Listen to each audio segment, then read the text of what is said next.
Topic ہے کہ بیوی کو کیسا ہونا چاہیے. اچھا، یعنی آپ کہہ رہے ہیں کہ اب آپ بتائیں گے کہ بیوی کو کیسا ہونا چاہیے. میری اتنی ضرورت کہاں کہ میں بتا سکوں. یہ ہم علماء کرام سے جانیں گے، اور یہ بھی اپنی طرف سے نہیں بتائیں گے. یہ انشاءاللہ جو اسلام کی تعلیمات ہے قرآن و حدیث کی روشنی میں انشاءاللہ آپ کو بتائیں گے. اور پھر اس کے بعد ان احکامات پر جو ہمارے بزرگان دین نے عمل کیا الحمدللہ، وہاں سے جو موٹیویشنز ہمیں ملتی ہیں وہ بھی ہمیں یہ بتائیں گے انشاءاللہ عز و جل. اس سے پہلے کہ میں علماء کرام سے سوالات کا آغاز کروں، ناظرین کرام کچھ گزارشات میں بھی کر رہا ہوں. بیوی کو کیسا ہونا چاہیے، یہ پروگرام کا موضوع ہے. آج ہم ایک بیوی کی ان عادات و اطوار پر بات کریں گے کہ جن کی بدولت نہ صرف ایک شادی شدہ عورت بلکہ پورے گھرانے کو امن و سکون کی نعمت نصیب ہو جاتی ہے. سبحان اللہ.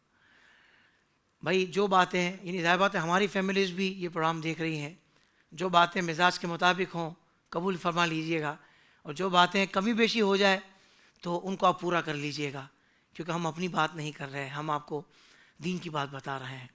ناظرین کرام، شادی کے بعد زندگی کے ایک نئے دور کا آغاز ہوتا ہے. اسے پرسکون اور خوشحال بنانے میں میاں بیوی دونوں کا کردار اہم ہے. اس لیے انہیں ایک دوسرے کا خیر خواہ، ہمدرد، بات کو سمجھنے والا، مزاج کو جاننے والا، غم گسار اور دل جوئی کرنے والا ہونا چاہیے. کسی ایک کی سستی، لاپرواہی اور نادانی گھر کا سکون برباد کر سکتی ہے. ناظرین، ہمارا مذہب اسلام ہمیں یہ بتاتا ہے کہ شوہر حاکم ہوتا ہے اور بیوی اس کی محکوم ہے، تابع فرمان ہوتی ہے. اس کے الٹ کا خیال بھی کبھی دل میں نہیں لانا چاہیے. لہٰذا جائز کاموں میں شوہر کی اطاعت کرنا بیوی کو شوہر کی نظروں میں عزت بخشے گا اور وہ آخرت میں انعام کی بھی حقدار ہوگی. رسول محترم صلی اللہ علیہ وسلم کا فرمان مبارک ہے، عورت جب 5 نمازیں پڑھے، رمضان کے روزے رکھے اور اپنی شرمگاہ کی حفاظت کرے اور اپنے شوہر کی اطاعت کرے تو اس سے کہا جائے گا کہ جنت کے جس دروازے سے چاہو داخل ہو جاؤ. ایسے ہی ایک شادی شدہ عورت کو اسلام یہ بھی ہدایت دیتا ہے کہ وہ شوہر کے احسانات کی ناشکری سے بچے، کہ یہ بری عادت نہ صرف اس کی دنیاوی زندگی میں زہر گھول دے گی بلکہ آخرت بھی تباہ کر دے گی. جیسا کہ نبی برحق صلی اللہ علیہ وآلہ وسلم نے فرمایا کہ میں نے جہنم میں اکثریت عورتوں کی دیکھی.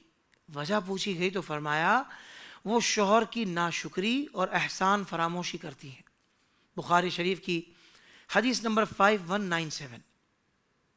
محترم ناظرین، آج کے جدید دور میں ہمیں ازدواجی زندگی کے مسائل بہت زیادہ سننے کو مل رہے ہیں. یہ تو علماء بتائیں گے کیونکہ ان کے پاس آتے ہیں. یہ طلاقوں کی کثرت ہو گئی ہے، گھر اجڑتے جا رہے ہیں اور چھوٹے چھوٹے بچے اپنے ماں یا پھر باپ کے شفقت و محبت والے سائے سے محروم ہوتے جا رہے ہیں. اس میں بہت بڑا کردار اس سوچ و فکر کا ہے کہ جس کو آج ہم اپناتے جا رہے ہیں.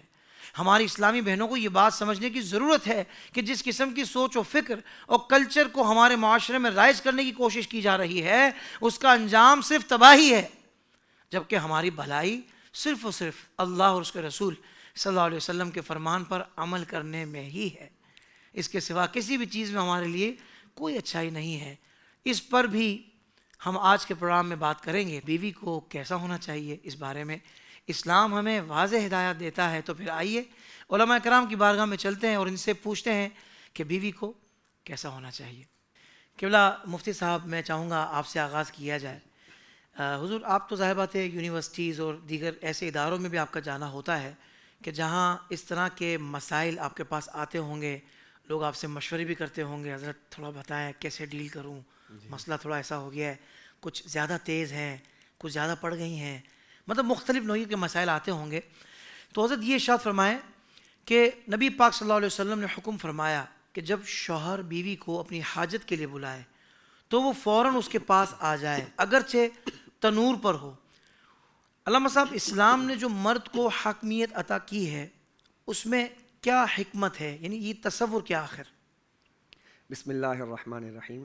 قرآن کریم فرقان حمید میں اللہ تبارک و تعالیٰ نے ارشاد فرمایا الرجال قوامون علی النساء. یہ فرمان خداوندی ہے. اس بات کو سمجھنے کے لیے ہمیں عورت اور مرد کے ڈیزائن کو سمجھنا ہوگا. صحیح. یعنی اللہ تبارک و تعالیٰ نے جو عورت کا ڈیزائن بنایا ہے وہ انڈور بنایا ہے، وہ نرم و نازک ہوتی ہے، اور اس کے اندر جو چیزیں ہوتی ہیں وہ انڈور جو ایریاز ہیں اس کے لیے کمفرٹیبل ہوتی ہیں، جبکہ مرد کو اللہ نے بنایا یہ آؤٹ ڈور ڈیزائن بنایا ہے اس کا، یہ باہر کی چیزوں کو جو ہے صحیح طور پہ مینیج کر لیتا ہے۔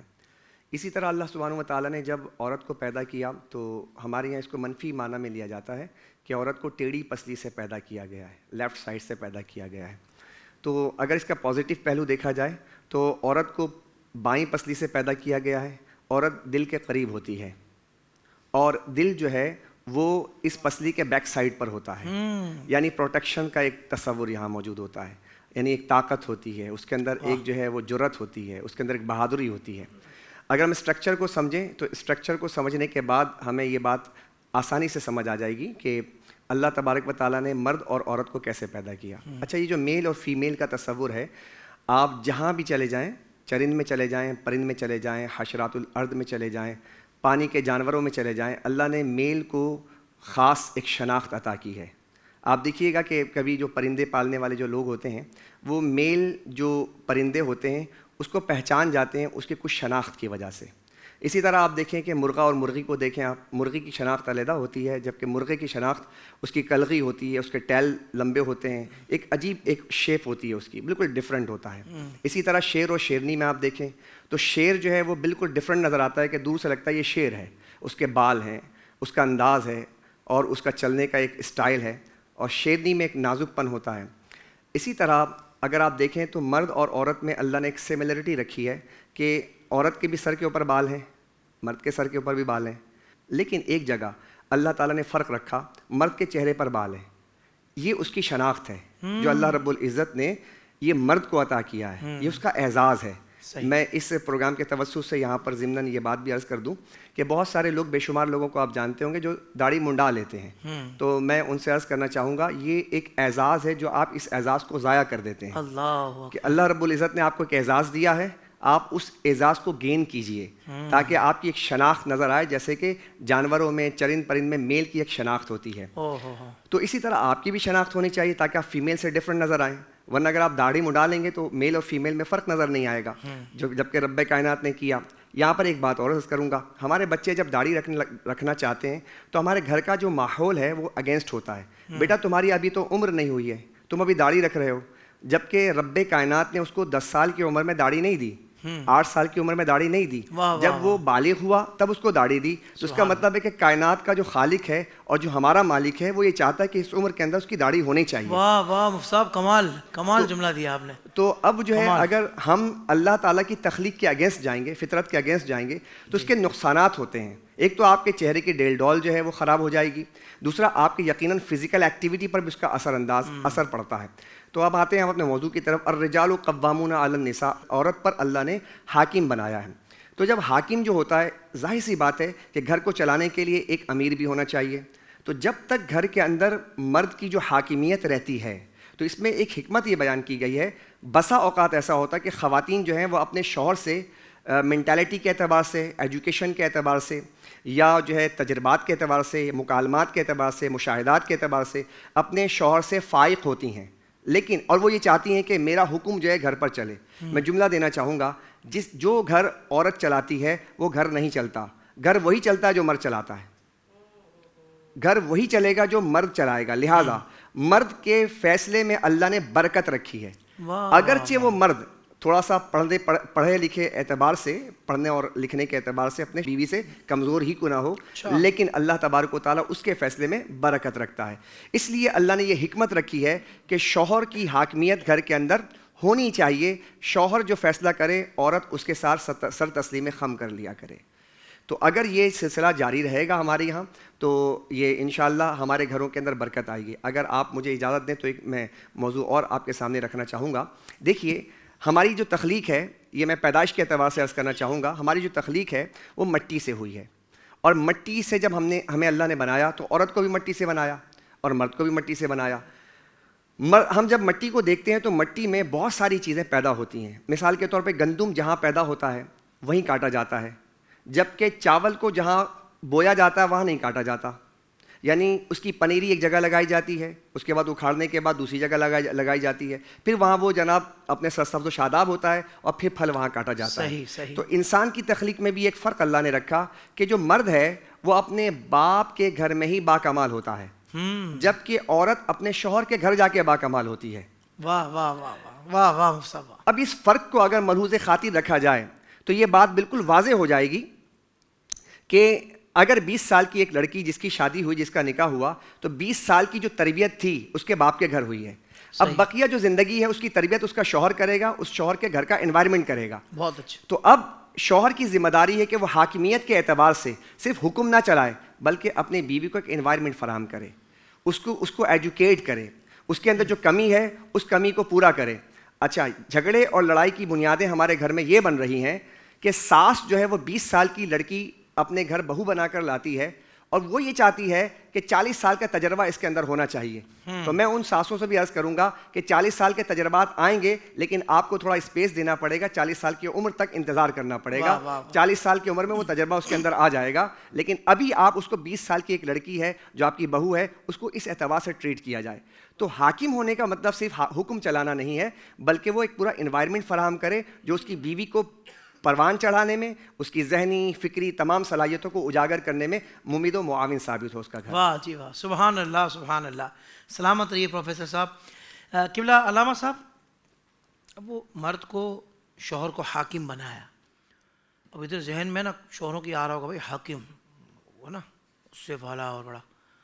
حضرت پہلے یہ ارشاد فرمائیں کہ حاکم سے کیا مراد ہے, یہ مراد ہے یا حقیقت میں جو ایک ذمہ دار آدمی جو ہوتا ہے, حلم والا, تدبر والا, برداشت کرنے والا, معاف کرنے والا, جس کے اندر بڑا پن ہو, یہاں حاکمیت یا حاکم سے یہ مراد ہے, یہ ارشاد فرما دیں. الحمدللہ رب العالمین والصلاة والسلام علی من لا نبی بعدہ. حافظ صاحب, آج کا موضوع میں ایک جملے سے اس کی اہمیت کو واضح کرنا چاہتا ہوں کہ اگر آج کے موضوع کو ناظرین نے جیسے سننے کا حق ویسے سنا تو انشاءاللہ سب کا گھر جنتی گھرانہ بن جائے گا. واہ واہ واہ, سبحان اللہ سبحان. میں نے ذمہ داری سے یہ بات کی ہے, خطاب نہیں ہو رہا, جوش خطابت میں بات نہیں کر رہا کہ بندہ خطیب اگر جوش خطابت میں جملے 2-4 اوپر نیچے بھی دے دے تو پبلک بولے کہ چلیں ٹھیک ہے حضرت صاحب جذبات میں. نہیں, یہ ذمہ داری والا منصب ہے اور ویسے بھی ٹو دی پوائنٹ گفتگو ہونی ہے اور وقت کو دیکھ کر ہمیں بات آپ کے سامنے کرنی ہے. تو اس لیے حافظ صاحب, اگر آج ہم اس موضوع کو یقین مانے سمجھ لینا دونوں طرف سے, یوں سمجھیں کہ کئی مسائل ہم اپنے ہاتھوں سے بہت آسانی کے ساتھ بغیر کسی محنت کے انشاءاللہ تبارک و تعالی حل کرنے میں کامیاب ہوں گے. قرآن کی ایک آیت سے ہم اپنی گفتگو کو آگے لے کے چلتے ہیں. قبلہ نے یوں سمجھیں کہ ہر اعتبار سے آج کے موضوع کے حوالے سے ابتدائی گفتگو فرمائی. اب دیکھیں قرآن کیا کہتا ہے, انداز دیکھیں اللہ کریم کا. آپ کی بات ہی کو آگے بڑھاؤں, حاکم ہے تو کیا مطلب ہر وقت آپ مار پیٹ کریں گے اس کو, کہ اس کو آپ نے کنیز بنا کر لائیں؟ وہ بھی کسی کے دل کا ٹکڑا ہے.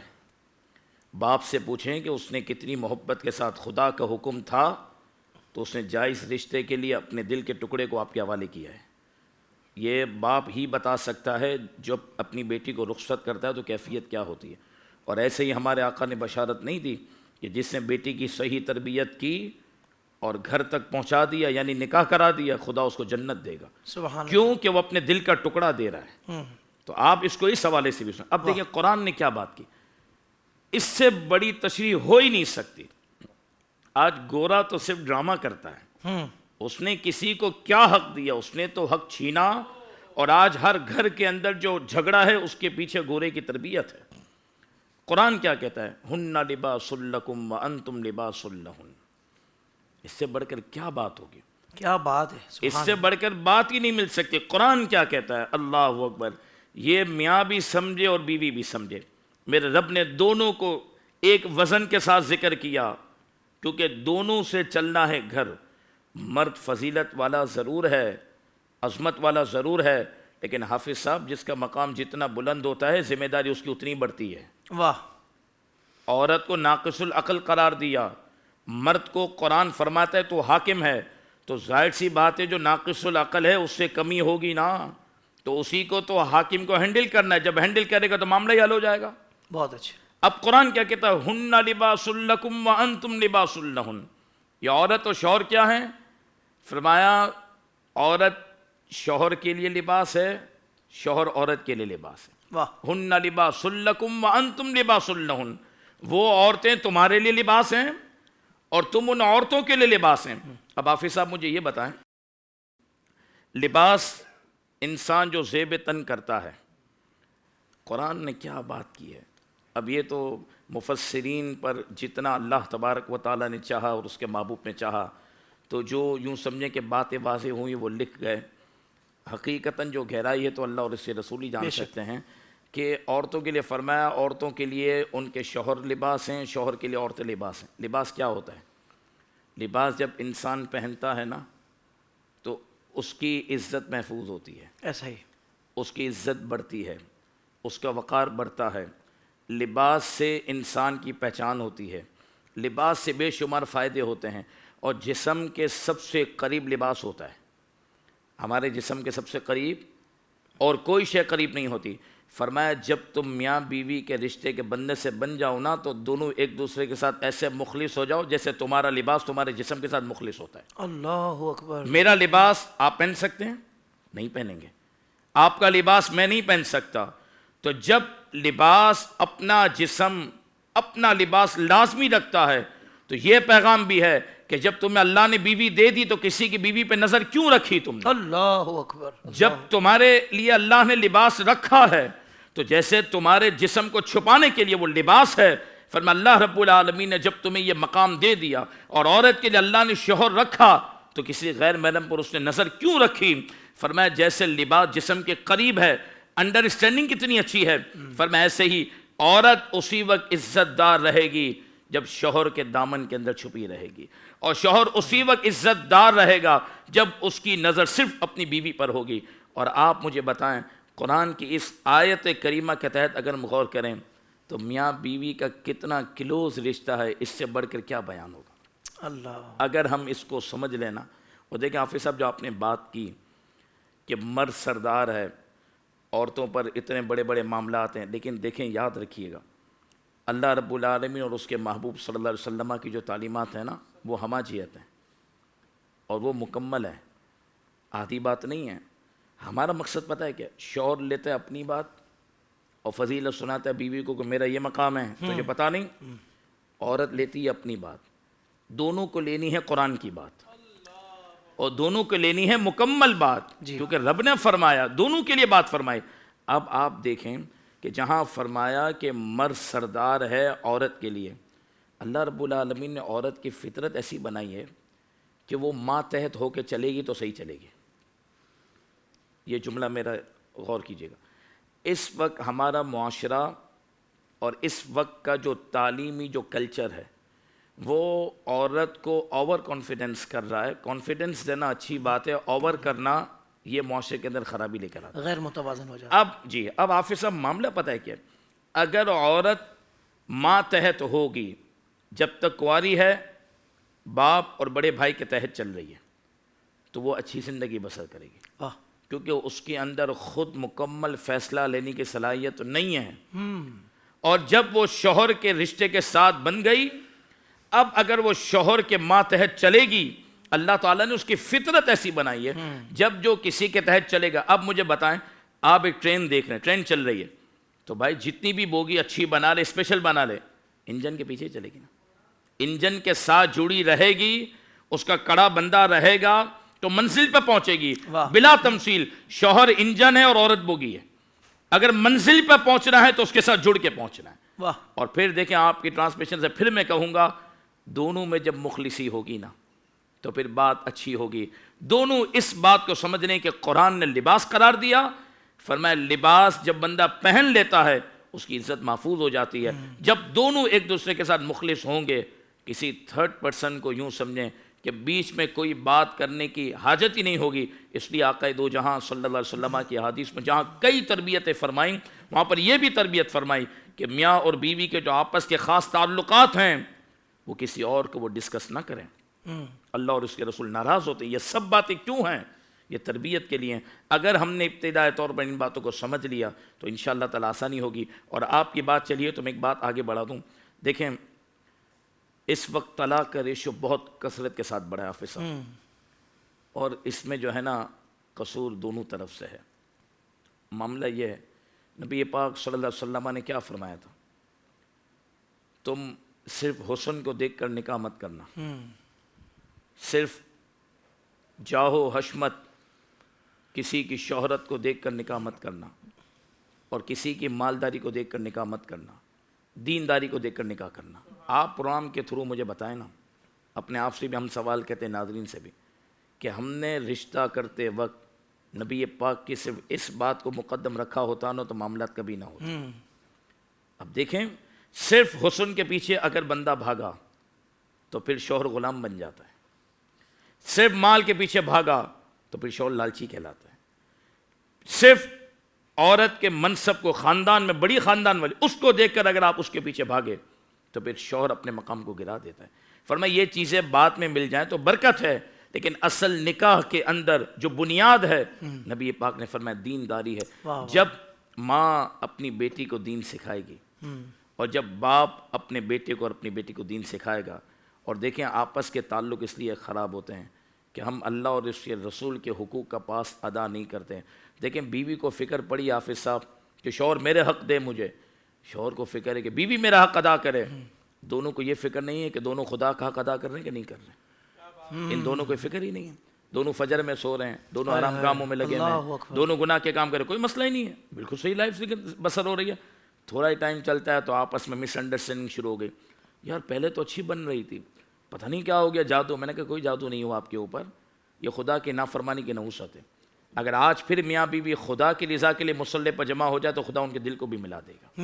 تو دیکھیں اگر ہم معاشرے میں بہتری چاہتے ہیں تو ایک دوسرے کے ساتھ مخلص ہو جائیں, ایک دوسرے کو عزت دینا سمجھیں, دونوں کو اللہ رب العالمین نے عزت عطا فرمائی ہے. اور میرا آقا کریم صلی اللہ علیہ وسلم نے جو خطبہ دیا تھا نا, اس میں حضور نے فرمایا مردوں کو بھی کہ عورت کے معاملات میں اللہ سے ڈرنا, عورت کے معاملات میں اللہ سے ڈرنا, ظالم مت بننا, اللہ تبارک و تعالیٰ کے حکم سے یہ تمہارے لیے حلال ہوئی ہیں.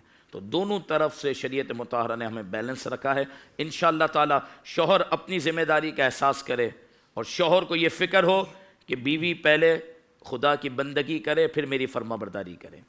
اس انداز میں اگر شوہر گھر کو لے کے چلے گا تو انشاءاللہ جب اس کو یہ فکر ہوگی کہ میری بیوی پہلے رب کی بندگی کرے, تو اللہ نے چاہا تو رب کی بندگی کی برکت سے وہ شوہر کی فرما بردار بھی ہو جائے گی. اور عورت یہ کوشش کرے کہ میرا شوہر فجر پڑھے, قرآن پڑھے, حلال کمائے, میں اس کو حرام کی طرف نہیں بھیجوں گی, پہلے میرا شوہر میرے رب کا ہو جائے. جب آپ نے اپنے شوہر کو رب کا کرنے کی کوشش کی نا تو رب اپنے فضل سے شوہر کو آپ کا بھی مخلص کر دے گا.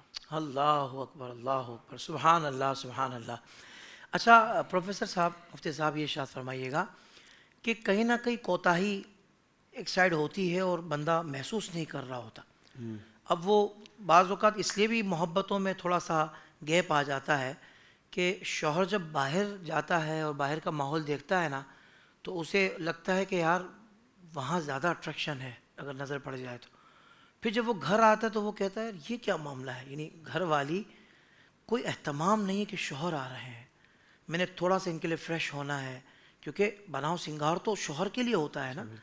اچھا یہی جب بیگم صاحبہ خاندان میں دعوت ہے اس کے لیے تیار ہو رہی ہیں تو پہچاننا مشکل ہو رہا ہے, یہی میری زوجہ ہیں جو کافی دنوں بعد آج زیارت ہوئی ہے, نہیں یہ تو روز ہوتی ہیں پر روز الگ نظر آ رہی ہوتی ہیں, اور اپنے رشتہ داروں میں دعوت ہے تو اتنی تیار ہوئی ہیں کہ لگ رہا ہے کہ ہاں یار ایسی زوجہ اللہ پاک نے دی ہیں جو آج بندہ شکر, ایک قسم سے شکر بھی ادا کر رہا ہوتا ہے.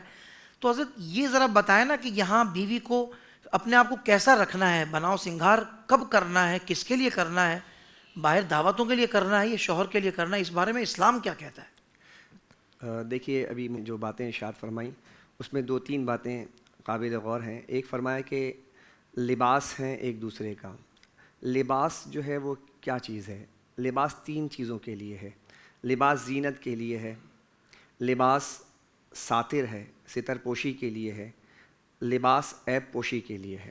واہ واہ. تو اگر یہ 3 چیزیں سمجھیں خواتین اور جو شوہر حضرات ہیں کہ لباس جو ہے ایک دوسرے کے لیے کیا ہے, زینت بنے, یعنی کہ شوہر بیوی کو دیکھے تو وہ اس کی زینت ہو, اور بیوی اپنے شوہر کو دیکھے تو وہ اس کی زینت ہو. صحیح. تو یہ دونوں ایک دوسرے کے لیے زینت بنے, یعنی کہ اس کے لیے نہائے, غسل کرے, بناؤ سنگھار کرے, دونوں بوتھ سائڈ, بالکل ایکول. ہاں دونوں. ایسا نہ ہو کہ آپ ایک طرف آپ نے بات ارشاد فرمائی حضرت, تو دوسری طرف آپ یہ بھی تو دیکھیں شوہر جو آ رہا ہے منہ میں پان گٹکا لے کر آ رہا ہے. میں یہ چاہ رہا تھا ایک میں کروں ایک آپ کریں ذرا. تو اب جو ہے وہ انداز جو ہے وہ اپنے ایسا لگ رہا ہے کہ وہ عجیب واہیات قسم کا اس کا انداز ہے. بالکل ٹھیک ہے نا. اور وہ چاہتا ہے کہ میری بیوی جو ہے نا وہ میرے لیے بن سنور کر رہے. تو آپ کو بھی تو چاہیے آپ مسواک کریں, آپ اپنے صفائی ستھرائی کا خیال رکھیں. کیا آپ صفائی نصف ایمان پر عمل کرتے ہیں؟ کیا آپ کی اپیرینس ایسی ہے کہ جو پریزنٹیبل ہو؟ ٹھیک ہے. جس طرح آپ بیوی سے تقاضا کر رہے ہیں تو آپ کی بیوی بھی تو تقاضا کرتی ہے کہ آپ بھی پریزنٹیبل ہونے چاہیے, کہ آپ جب آئیں تو میرا شوہر جو ہے ہینڈسم لگے میں ساتھ جاؤں, تو دونوں کی میچنگ ہونی چاہیے. تو یہ جو ہے ایک تو زینت ہو ایک دوسرے کے لیے, لباس کی ریکوائرمنٹ ایک یہ ہے. دوسری یہ کہ لباس جو ہے وہ ساتر ہے, ایک دوسرے کی عیب کو چھپاتا ہے. ٹھیک ہے نا, عیب کو بھی چھپاتا ہے اور ستر پوشی بھی کرتا ہے. تو عیب کو چھپانے کا مطلب یہ, میں نے جیسے لباس پہنا ہے, اب کسی کے جسم کے اندر کوئی نشانات ہوں, برس کے نشان ہوں یا کوئی پھوڑا پھنسی نکل جائے تو لباس اس کو ڈھانک لیتا ہے. تو اسی طرح بہت سارے جو ہے چیزیں ہمارے اندر ہوتی ہیں, تو ہم ایک دوسرے کے لیے جو ہے عیب پوشی کا کردار ادا کریں. اسی طرح جو اندر کمرے کی بات ہے, ساتر کا کیا معنی ہے؟ ستر پوشی کا. کمرے کی بات باہر نہ آئے, لوگوں تک نہ جائے, ایک فحاشی اور یانیت کا ماحول نہ ہو کہ آپ کمرے کی بات باہر نکال کر آ رہے ہیں, تو اس کا بھی خیال رکھا جائے. تو تیسری بات جو میں یہاں پہ عرض کرنا چاہوں گا کہ دیکھیے ارشاد فرمایا کہ دینداری دیکھ کر شادی کرو. کیوں رسول کریم صلی اللہ علیہ وسلم نے یہ ارشاد کیوں فرمایا؟ 4 چیزیں ہوتی ہیں, نسب دیکھ کر, حسب دیکھ کر, مال دیکھ کر اور حسن دیکھ کر. تو مال دیکھ کر شادی نہ کرو, تم حسن دیکھ کر شادی نہ کرو, تم حسب دیکھ کر شادی نہ کرو. اس کی بنیادی ریزنز یہ ہیں کہ دیکھیے مال ایک وقت ضائع ہو جاتا ہے. ٹھیک ہے. حسن شباب اس کو یعنی کہ گہن لگ جاتا ہے, ڈھل جاتا ہے. ٹھیک ہے. اسی طرح حسب نسب جو اس کی پرسنالٹی, کبھی کبھار کوئی الزامات لگ جائیں تو خاندان کی جو ایک بہت بڑا ایک سٹیپ ہوتا ہے وہ نیچے کی طرف ڈاؤن سٹیپ پہ آ جاتا ہے. لیکن جو ایک دینداری ہے نا وہ قبر تک جاتی ہے. آج کل طلاق کا جو ریشو بڑھ رہا ہے, بنیادی وجہ یہ ہے کہ جب آپ حسن دیکھ کر شادی کریں گے تو جب تک حسن ہوگا تو رشتے مضبوط ہوں گے, جب تک مال ہوگا رشتے مضبوط ہوں گے. لیکن دینداری قبر تک ساتھ جا رہی ہے, تو دینداری دیکھ کر شادی کی جائے گی تو ساری زندگی رشتہ مضبوط رہے گا. تو حضور نبی کریم علیہ الصلوۃ والسلام نے اس کی طرف اشارہ فرمایا کہ آپ دینداری دیکھ کر شادی کریں.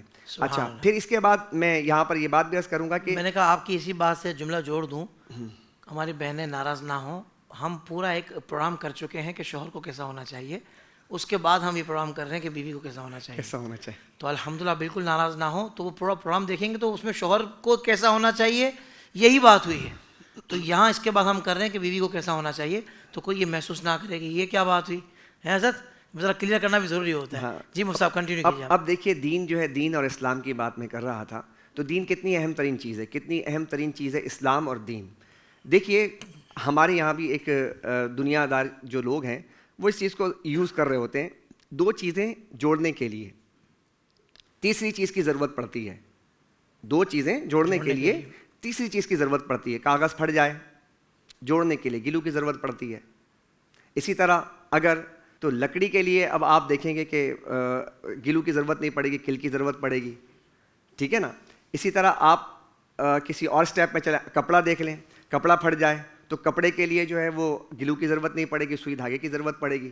اسی طرح اینٹ اگر ٹوٹ جائے تو اینٹ کو نہ گلو کی ضرورت پڑے گی, نہ جناب کل کی ضرورت پڑے گی, نہ سوئی دھاگے کی ضرورت پڑے گی, اب سیمنٹ کی ضرورت پڑے گی. تو یہ ایک قاعدہ ہے کہ 2 چیزیں ٹوٹ جائیں نا تو اس کو جوڑنے کے لیے تیسری چیز کی ضرورت ہوتی ہے. تو میں پوچھنا چاہتا ہوں, جب خاندانوں کے اندر رشتے ٹوٹ جائیں تو تیسری چیز کیا ہونی چاہیے جو اس کو جوڑ دے؟ تو جب 2 چیزیں, جب 2 رشتے ٹوٹ جائیں نا تو تیسری چیز جو ان کو جوڑنے کے لیے وہ اسلام ہے. اللہ اکبر. وہ اسلام جوڑتا ہے. اسلام بتاتا ہے کہ بیوی کے کیا حقوق ہیں اور شوہر کے کیا حقوق ہیں. کہ اسلام بتاتا ہے کہ ساس کے کیا رائٹس ہیں اور بہو کے کیا رائٹس ہیں. بہت اچھا. اسلام بتاتا ہے کہ بیٹے کے کیا رائٹس ہیں اور ماں کے کیا رائٹس ہیں.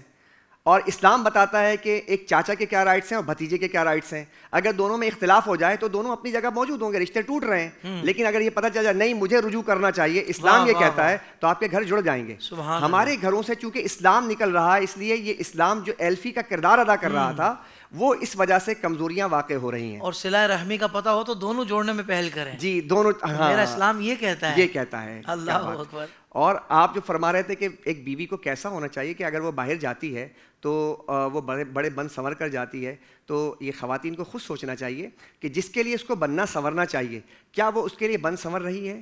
کیا اچھا، یہ آج میں ایک بات عرض کرتا ہوں کہ امریکہ کے اندر ایک ادارہ ہے جس نے 27 سال ریسرچ کرنے کے بعد اس نے کچھ چیزیں بیان کی ہیں. صحیح. اس میں سے ایک بات اس نے یہ کہا، اس ادارے نے، اور یہ انٹرنیشنل لیول پر یہ ڈیبیٹ ہو رہی ہے کہ ایک بیوی کو کیسا ہونا چاہیے. یہ آپ کا ہی موضوع نہیں ہے، بلکہ اس پہ بڑی بڑی کتابیں لکھی جا چکی ہیں. بیسٹ سیلر کا ایک ایوارڈ دیا گیا ہے کتاب کو، جس کے اندر جو ہے 12 پوائنٹس لکھے گئے، اور سائنسی اعتبار سے ثابت کیا گیا کہ عورتوں کو، لڑکیوں کو کیسا ہونا چاہیے، بیویوں کو کیسا ہونا چاہیے. اس میں یہ بتایا گیا کہ عورت کو چاہیے کہ وہ ایکسرسائز کیا کرے. صحیح. یہ بتایا ایکسرسائز کیا کرے، ایک پہلی بنیادی بات، تاکہ اس کی جو اپیرنس ہے وہ بالکل. ہماری یہاں خواتین کیا کرتی ہیں، شادی ہو جاتی ہے، شادی کے بعد ایک بچے کی ولادت ہوتی ہے، وہ اپنے اوپر سے دھیان چھوڑ دیتی ہے. وہ کہتی ہے میں ماں ہوں، میں اس کو دیکھوں یا نہ دیکھوں. تو اس کو یہ سوچنا چاہیے کہ ایک طرف وہ ماں تو ہے، لیکن ایک شوہر کی وہ بیوی بھی ہے. اب اگر شوہر کی بیوی ہونے کے اعتبار سے وہ اس کا خیال نہیں رکھتی ہے تو آپ اپنے آپ کو چھوڑ نہ دیں، بلکہ آپ اپنے ڈائٹ کا خیال رکھیں، آپ اپنے جناب اپیرنس کا، لباس کا خیال رکھیں، خوشبویات. بلکہ یہاں تک فقہا نے کہا کہ اگر ایک عورت جو ہے وہ کہتی ہے کہ مجھے خوشبو لا کر دو یا مجھے کچھ بناؤ سکھا کا سامان لا کر دو، کہ وہ اس کو یہ چیزیں پرووائڈ کرے. ہاں، شوہر پرووائڈ کرے، تاکہ ایک گھر کے اندر. بلکہ سرکار دو عالم صلی اللہ علیہ وسلم نے ارشاد فرمایا جب تم اپنی بیوی کے پاس جانا چاہو تو رسالہ بھیجا کرو.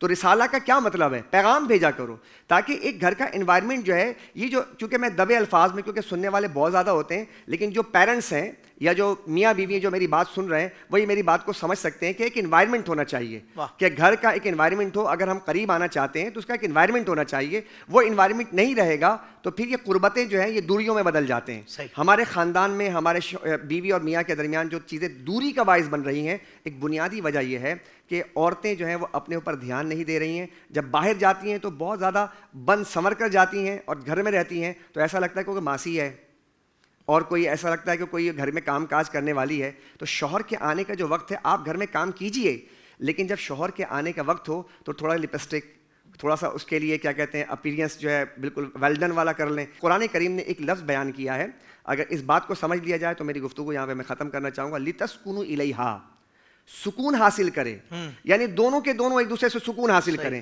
تو سکون کب حاصل ہوگا؟ جب شوہر آئے اور اس کی نگاہ پہلے اپنی بیوی پر پڑے کہ اس کو دیکھ کر اس کو سکون ملے. صحیح. تو یہ عورتوں کو یہ کردار ادا کرنا چاہیے، اور اگر وہ یہ کردار ادا نہیں کریں گی تو اپنی جو میرٹل اسٹیٹس جو ہے وہ ان کا بہت زیادہ بیڈ کی طرف چلا جائے گا، اور وہ پور اسٹریٹجی کی وجہ سے جو ہے وہ نیچے کی طرف آنا شروع ہو جائیں گی. بالکل صحیح، بالکل صحیح. قبلہ علامہ احمد رضا امجدی صاحب حضور بات کو مزید آگے بڑھاتے ہیں. الحمدللہ ہم مسلمان ہیں، اور حضور اکرم صلی اللہ علیہ وسلم کی صدیوں قبل لائی ہوئی تعلیمات پر ایمان رکھنے والے الحمدللہ. اور بلا شبہ دین اسلام عورتوں کے حقوق کا تحفظ کرتا ہے اور انہیں مقام عزت عطا کرتا ہے. مگر فی زمانہ عورتوں کے حقوق کے نام پر فیمنزم کی جو تحریک چلائی جاتی ہے، یہ تو ایک تو یہ فیمنزم کیا ہے یہ بتا دیں، آپ ارشاد فرما دیں، اور اس تحریک کے پیچھے چھپے مقاصد کیا ہیں، اس بارے میں بھی اویئرنیس بہت ضروری ہے. دیکھیں حافظ صاحب، افسوس یہ ہے کہ عورت کے حقوق مکمل طور پر، عورت تو پھر یوں سمجھے کہ اشرف المخلوقات میں، اسلام نے تو جانور کے حقوق بھی بیان کیے. صحیح. مطلب سب کے حقوق اسلام نے بیان کیے کہ ذی روح کو، جس میں جان اللہ نے رکھی، اس کو بھی تکلیف نہ دو. نبی پاک صلی اللہ علیہ وسلم نے فرمایا تھا، معراج کی رات میں نے دیکھا ایک عورت کو، اس کو عذاب دیا جا رہا ہے کہ وہ جانور کے ساتھ اچھا سلوک نہیں کرتی. تو مجھے یہ بتائیں کہ آج یہ جو انگریز اور دشمنان اسلام اس بات کے ٹھیکیدار بنے کہ ہم عورتوں کے حقوق دیں گے، اور کوئی نہ کوئی ڈے بھی منا لیا جاتا ہے. 8 مارچ کو بنایا گیا، کوئی بھی ڈے بھی منا لیا جاتا ہے، ٹھیک ہے. یاد رکھیے گا نبی پاک صلی اللہ علیہ وسلم کی آمد سے پہلے یہی معاشرہ عورت کو زندہ درگور کر دیتا. میرے آقا ہی تو تشریف لائے اور حضور ہی تو دین لے کر آئے، جس نے بتایا کہ عورت جب ماں ہوتی ہے تو کیا مقام ہوتا ہے، بیٹی ہوتی ہے تو کیا مقام ہوتا ہے، بیوی ہوتی ہے تو کیا احتیاطی ہوتی ہیں. تو یاد رکھیے گا الحمد سے لے کر والناس تک، اور میرے آقا کی جتنی حدیثیں ہیں اس نے مکمل طور پر سب کچھ بیان کر دیا. ہاں یہ الگ بات ہے کہ ہمیں انسپائر جو متاثر کرتی ہیں نا باتیں، ہم کہتے ہیں کوئی لاجک ہونی چاہیے، کوئی سائنسی بات مفتی صاحب بتا دیں، کسی انگریز رائٹر نے کچھ لکھا ہو تو بتا دیں. یاد رکھیے گا قرآن پڑھنے والا نبی پاک کی حدیثیں پڑھنے والا وہ کسی طرف توجہ بھی نہیں دے سکتا. کیوں کہ جو رائٹر ہو, کوئی بھی دنیا کا یوں سمجھیں کہ ماہر ترین آدمی کیوں نہ ہو, لیکن اس سے غلطیاں ممکن ہیں, اس کی عقل کم ہے. اللہ رب العالمین جو خالق ہے اور محبوب علیہ الصلاۃ والسلام جو اللہ کے محبوب ہے, انہوں نے جو بتایا اس کے قریب کوئی پہنچ بھی نہیں سکتا. وہ تو کامل و اکمل ہے. تو معاملہ یہ حافظ صاحب کہ دیکھیں ہمیں جو ہے نا وہی بات نہیں بولتے, میں بلا تمثیل بات کر رہا ہوں, بلا تمثیل بات کر رہا ہوں, مثال بنتی بھی نہیں, گھر کی مرغی دال برابر. اسلام ہمیں تحفے میں مل گیا نا, ہم نے کوئی جد و جہد نہیں کہ آنکھ کھولی تو ماشاءاللہ الحمدللہ اسلام کے گھر میں آنکھ کھولی. جو آج بھی یورپ میں خوش نصیب جو اسلام قبول کر رہے ہیں نا ریسرچ کرنے کے بعد, ان سے پوچھے اسلام کی قدر کیا ہے, اور وہ کہتے ہیں کہ ہمیں اسلام نے متاثر کیا ہے. آپ عورت کی بات کرتے ہیں, وہ کہتے ہیں اسلام نے جو پاکیزگی کا تصور دیا نا, ہم اسی سے متاثر ہو کر کہتے ہیں کہ یہ مذہب کتنا پیارا ہے جو اپنے ماننے والوں کو پاک رہنے کا کتنا حکم دیتا ہے. سبحان اللہ. یقین مانے, مطلب اسلام کی وہ جو ریسرچ کر کے اسلام قبول کر رہا اس کو آج پتا ہے یار وہ تو اسی معاشرے میں بڑا ہو رہا ہے, اس نے تو اسی جگہ پہ تعلیم حاصل کی ہے, لیکن وہ کہتا ہے یار یہ سب دکھلاوا ہے اور یہ پانی کے بلبل کی طرح ہے, بلبلا اور کچھ نہیں ہے. اسلام وہ ہے جو اصل بات کرتا ہے, اور جو واقعی میں اگر بندہ پڑھے, ہم دور ہیں نا اسلام سے, اگر ہم پڑھیں. اب آپ مجھے یہ بتائیں کہ نبی پاک صلی اللہ علیہ وسلم نے جو بیوی کے لیے شوہر کو پابند کیا, جو حقوق بیان کیے, اگر بندہ پڑھ لینا انگریز قریب بھی نہیں آ سکتا, اس کو پتہ ہی نہیں ہے کہ حقوق کیا ہیں. اچھا, حضور سید عالم صلی اللہ علیہ وسلم نے جو عورتوں کو بیان کیا, فرمایا جب تم نماز کی پابندی کرو, ابھی آپ نے حدیث پاک سنائیں, رمضان شریف کے روزے رکھو, اور اس کے بعد اپنی حفاظت کرو حیا کی, اور شوہر کی فرما برداری کرو, قیامت کے دن تمہیں اللہ یہ احساس دے گا کہ فرشتے ہر جنت سے تمہیں ویلکم کریں گے.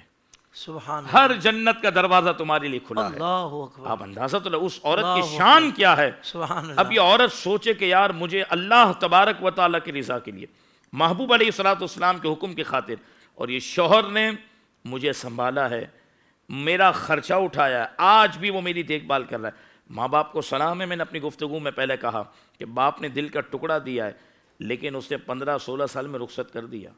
اب عورت کی عمر 100 سال کی ہے کہ 80 سال ہے, وہ شوہر کے ساتھ ہی ہے. یہ بھی دیکھیں نا ماں باپ اندازہ. اب عورت کی آپ نے شادی کر دی, اب اس کو کون پوچھ رہا ہے, اس کے سر پر ہاتھ کس کا رکھا ہے.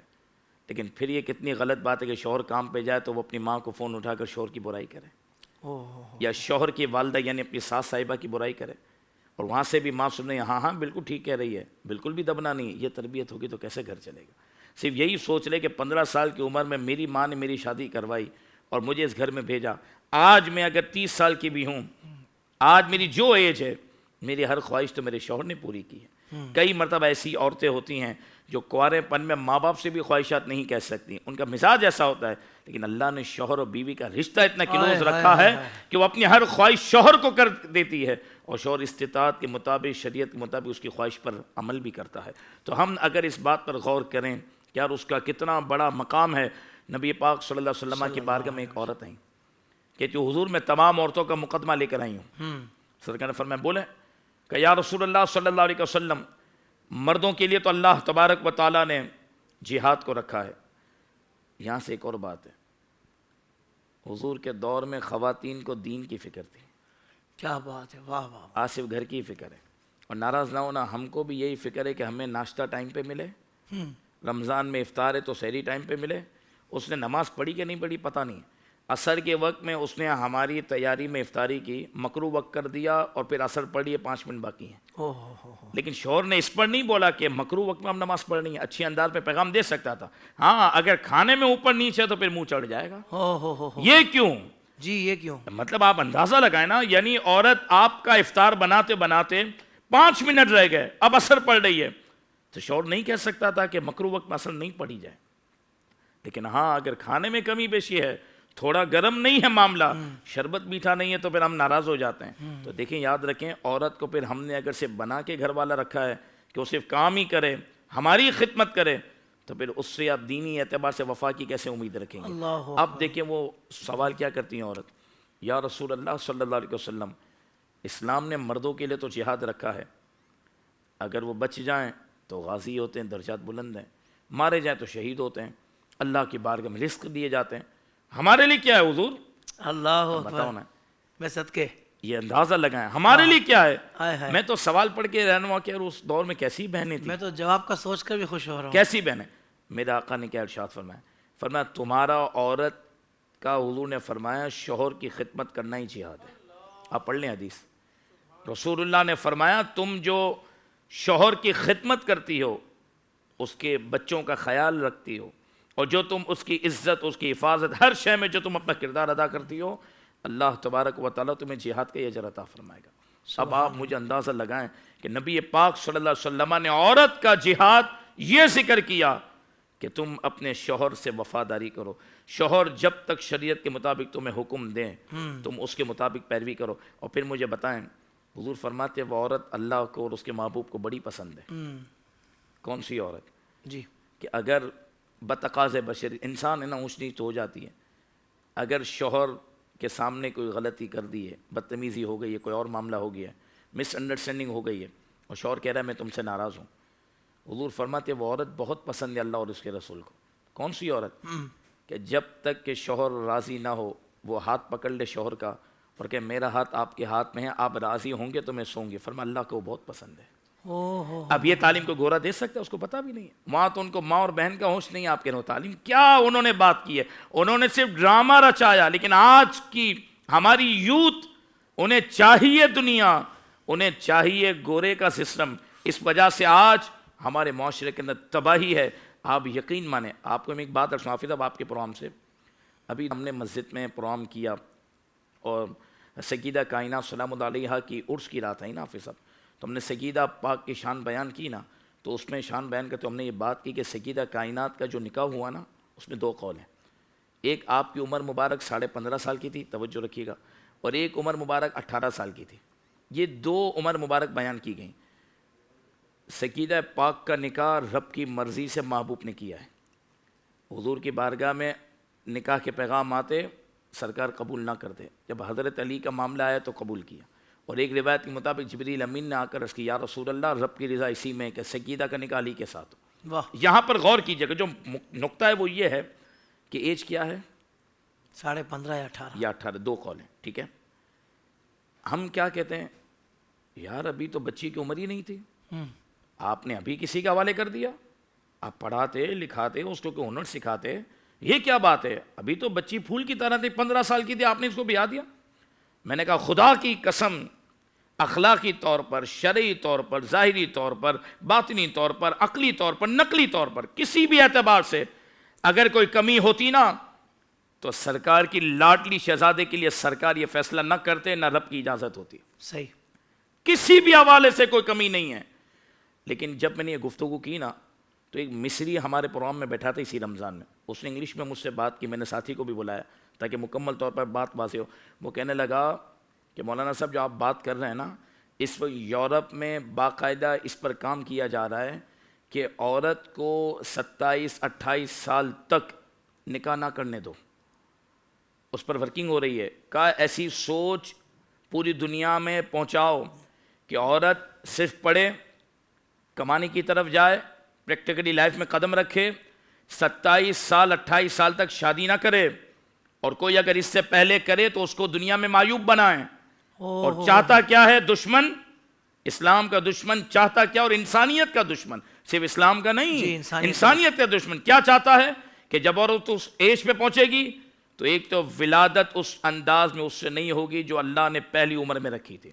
نمبر 2, جب عورت کمانا شروع کرے گی اور اپنے پاؤں پہ کھڑی ہو جائے گی تو شوہر کے تابع دار نہیں ہوگی.